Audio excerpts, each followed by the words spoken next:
Hi dear cricket fans, subscribers and friends of Cricket Happenings. Today's Cricket Happening show is a tribute to one of the great batsmen and one of the best BBC Test match special commentators. It was Trevor Bailey, who the England player and also the commentator, who was one of these humorous commentators who actually had lots of fun in the commentary box. Unfortunately, he is from England, Trevor Bailey. He passed away at the age of 87 under very tragic circumstances. So our condolences to Trevor Bailey, to the family of Trevor Bailey. Unfortunately, they lost in the fire.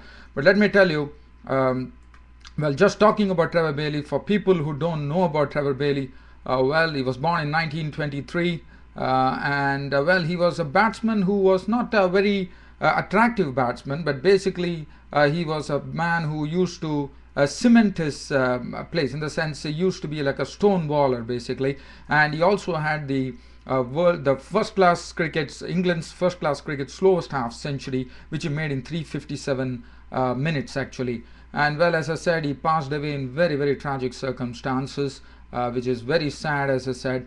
And I'm sure he would have been waiting for the 2011 World Cup to follow England's fortunes. And unfortunately, he was an all-rounder too. Basically, he was an all-rounder. He could also bowl, but batting was his real forte, I would say.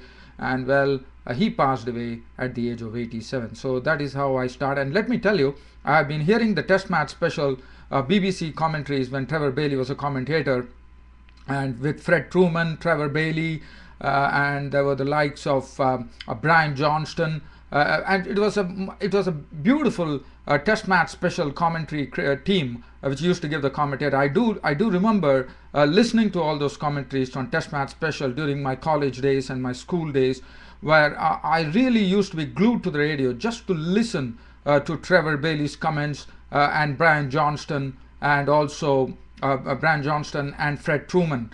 What commentators they were! They were absolutely superb, and well, let me tell you, it was really music to the ears when I used to hear the cricket commentary on Test match special on BBC.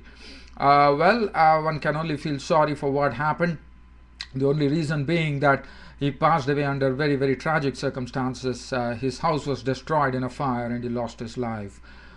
Well, so let's get away from that now, from the scene of sadness, and let's get on to the World Cup 2011 cricket news here.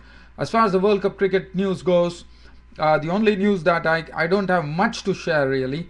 Well, I wouldn't say the World Cup cricket news. Well, Zimbabwe coach Butcher has said that Zimbabwe are doing very well and they could be springing a few surprises, and in subcontinental conditions they feel that basically feels the Zimbabwe team was on the up, and basically they would be actually strengthening it with a lot of spinners, and that probably would be a big factor for them to put up a good show in India, because as India, you know, spinners could really play a major role as far as proceedings are concerned in World Cup 2011.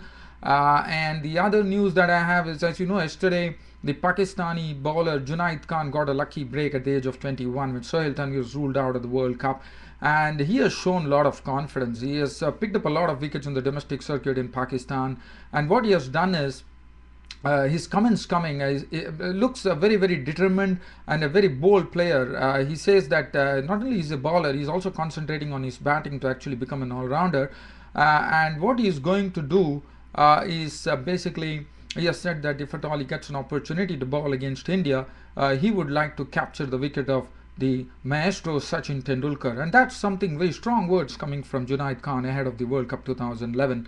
That itself says a lot about this young lad at 21 who is raring to go for World Cup at the World Cup 2011. The other news, well, I don't have much to share, dear fans.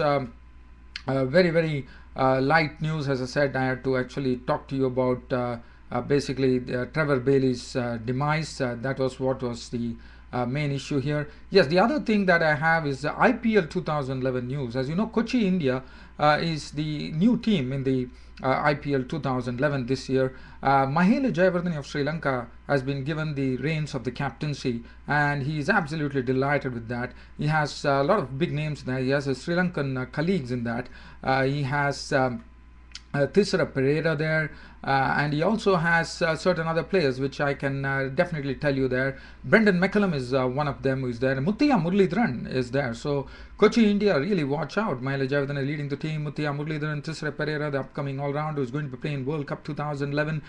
He has Brendan McCullum into the mix, and it would be very good to see how Kochi, India Team Kochi fares in IPL 2011 in their inaugural year. Well, the other thing that I can share is that's it. As you know, this is going to be the IPL 4. They have Brendan McCullum. They have the Indian all-rounder Ravindra Jadeja, who has not made it to World Cup 2011. So all in all, that's it, dear cricket fans. I don't have much anything else to share. Pleasure bringing you the cricket happenings show every day here on a regular basis. Thanks for your company. This is Ram bidding goodbye, and see you all tomorrow. Thank you.